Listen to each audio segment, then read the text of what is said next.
So வணக்கம் my dear students. இது இந்த கெமிக்கல் பாண்டிங்கில் லேட்டிஸ் எனர்ஜி சம்மந்தப்பட்ட ஒரு கொஸ்டின் இது. Arrange the following into high lattice energy: calcium chloride, magnesium oxide, sodium chloride, sodium bromide, sodium iodide.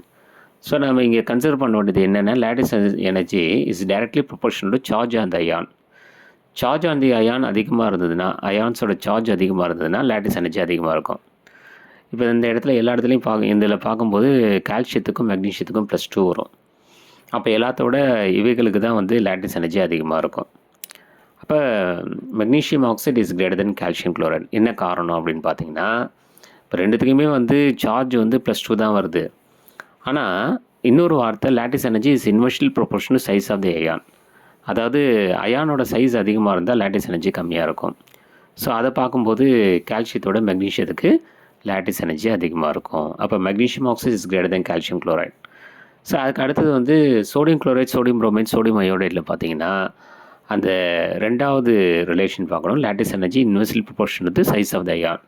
அயானோட size அதிகமாக lattice energy கம்மியாக இருக்கும். அதை பார்க்கும்போது இங்கே அயான்ஸோட sodium chloride, sodium bromide, sodium அயோடைடில் அயான்ஸோட சைஸ் யாருக்கு அதிகம்னா சோடியம் அயோடைடுக்கு தான் அதிகம்.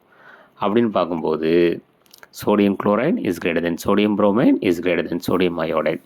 ஸோ உங்களுக்கு சரியான ஆர்டர் பார்த்தீங்கன்னா, magnesium oxide is greater than calcium chloride is greater than sodium chloride is greater than sodium bromide is greater than sodium iodide.